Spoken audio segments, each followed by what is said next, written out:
हरतालिका तीज व्रत कथा। एक बार भगवान शिव ने पार्वती जी को उनके पूर्व जन्म का स्मरण कराने के उद्देश्य से इस व्रत के महात्म्य की कथा कही थी।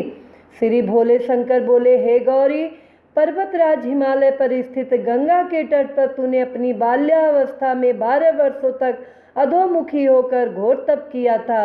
इतनी अवधि तुमने अन्न न खाकर पेड़ों के सूखे पत्ते चबाकर व्यतीत किए। माँ की विकराल शीतलता में तुमने निरंतर जल में प्रवेश करके तप किया। बैसाख की जला देने वाली गर्मी में तुमने पंचाग्नि से शरीर को तपाया। श्रावण की मूसलाधार वर्षा में खुले आसमान के नीचे बिना अन्य जल ग्रहण किए समय व्यतीत किया। तुम्हारे पिता तुम्हारी कष्ट और साध्य तपस्या को देखकर बड़े दुखी होते थे, उन्हें बड़ा कलेश होता था। तब एक दिन तुम्हारी तपस्या तथा पिता के कलेश को देखकर नारद जी तुम्हारे घर पधारे। तुम्हारे पिता ने हृदय से अतिथि सत्कार करके उनके आने का कारण पूछा।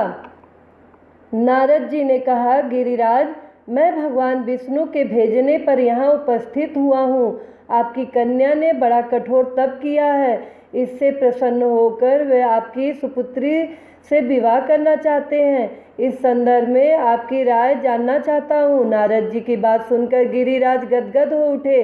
उनके तो जैसे सारे कलेश ही दूर हो गए। प्रसन्नचित होकर वो बोले, श्रीमान, यदि स्वयं विष्णु जी मेरी कन्या का वरण करना चाहते हैं तो भला मुझे क्या आपत्ति हो सकती है। वे तो साक्षात ब्रह्म हैं। हे महर्षि, यह तो हर पिता की इच्छा होती है कि उसकी पुत्री सुख संपदा से युक्त पति के घर की लक्ष्मी बने। पिता की सार्थकता इसी में है कि पति के घर जाकर उसकी पुत्री पिता के घर से अधिक सुखी रहे।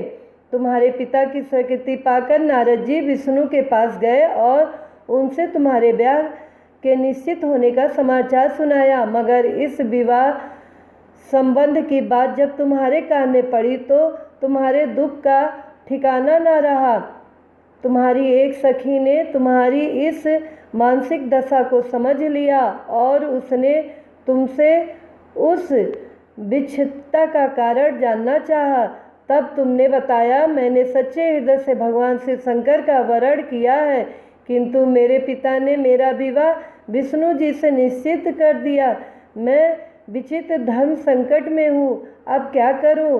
प्राण छोड़ देने के अतिरिक्त अब कोई भी उपाय शेष नहीं बचा है। तुम्हारी सखी बड़ी ही समझदार और सूझबूझ वाली थी। उसने कहा, सखी, प्राण त्यागने का इसमें कारण ही क्या है। संकट के मौके पर धैर्य से काम लेना चाहिए। नारी के जीवन की सार्थकता इसी में है कि पति रूप में हृदय से जिसे एक बार स्वीकार कर लिया, जीवन पर्यंत उसी के निर्वाह करे। सच्ची अवस्था और एक निष्ठा के समक्ष तो ईश्वर को भी समर्पण करना पड़ता है। मैं तुम्हें घनघोर जंगल में ले चलती हूँ, जो साधना स्थली भी हो, और जहाँ तुम्हारे पिता तुम्हें खोज भी न पाए, वहाँ तुम साधना में लीन हो जाना। मुझे विश्वास है कि ईश्वर अवश्य तुम्हारी सहायता करेंगे। तुमने ऐसा ही किया। तुम्हारे पिता तुम्हें घर पर न पाकर बड़े दुखी तथा चिंतित हुए। वे सोचने लगे, तुम जाने कहाँ चली गई। मैं विष्णु जी से उसका विवाह करने का प्रण कर चुका हूँ। यदि भगवान विष्णु बारात लेकर आएंगे और कन्या घर पर न हुई तो बड़ा अपमान होगा। मैं तो कहीं मुंह दिखाने की योग्य भी नहीं रहूँगा। यही सब सोचकर गिरिराज ने जोर शोर से तुम्हारी खोज शुरू करवा दी। इधर तुम्हारी खोज होती रही और उधर तुम अपनी सखी के साथ नदी के तट पर एक गुफा में मेरी आराधना में लीन थी। भाद्रपद शुक्ल तृतीया को हस्त नक्षत्र था। उस दिन तुमने रेत के शिवलिंग का निर्माण करके व्रत किया। रात भर मेरी स्तुति के गीत गाकर जागी। तुम्हारी इस कष्ट साध्य तपस्या के प्रभाव से मेरा आसन डोलने लगा। मेरी समाधि टूट गई। मैं तुरंत तुम्हारे समक्ष जा पहुँचा और तुम्हारी तपस्या से प्रसन्न होकर तुमसे वर मांगने के लिए कहा। तब अपनी तपस्या के फलस्वरूप मुझे अपने समक्ष पाकर तुमने कहा, मैं हृदय से आपको पति के रूप में वरण कर चुकी हूँ। यदि आप सचमुच मेरी तपस्या से प्रसन्न होकर आप यहाँ पधारे हैं तो मुझे अपनी अर्धांगिनी के रूप में स्वीकार कर लीजिए। तब मैं तथास्तु कहकर कैलाश पर्वत पर लौट आया। प्रातः होते ही तुमने पूजा की समस्त सामग्री को नदी में प्रवाहित करके अपनी सहेली सहित व्रत का पारण किया। उसी समय अपने मित्र बंधु व दरबारियों सहित गिरिराज तुम्हारे खोजते खोजते यहाँ तक पहुँच गए और तुम्हारी इस कष्ट साध्य तपस्या का कारण तथा उद्देश्य पूछा। उस समय तुम्हारी दशा को देखकर गिरिराज अत्यधिक दुखी हुए और पीड़ा के कारण उनकी आंखों में आंसू उमड़ आए थे।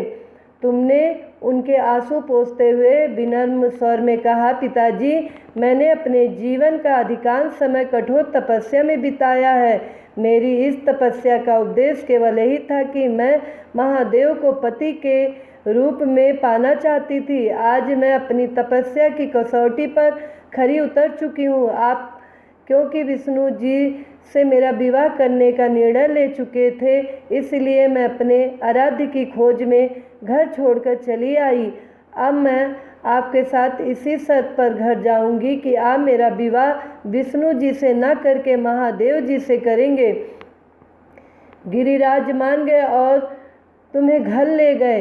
कुछ समय के पश्चात शास्त्रोक्त विधि विधान पूर्वक उन्होंने हम दोनों को विवाह सूत्र में बांध दिया। हे पार्वती, भाद्रपद की शुक्ल तृतीया को तुमने मेरी आराधना करके जो व्रत किया था उसी के फलस्वरूप मेरा तुमसे विवाह हो सका। इसका महत्व यह है कि मैं इस व्रत को करने वाली कुंवारियों को मनोवांछित फल देता हूँ। इसलिए सौभाग्य की इच्छा करने वाली प्रत्येक युवती को यह व्रत पूरी एक निष्ठा तथा आस्था से करना चाहिए। इस तरह कहानी समाप्त होता है। बोलो जय भोलेनाथ।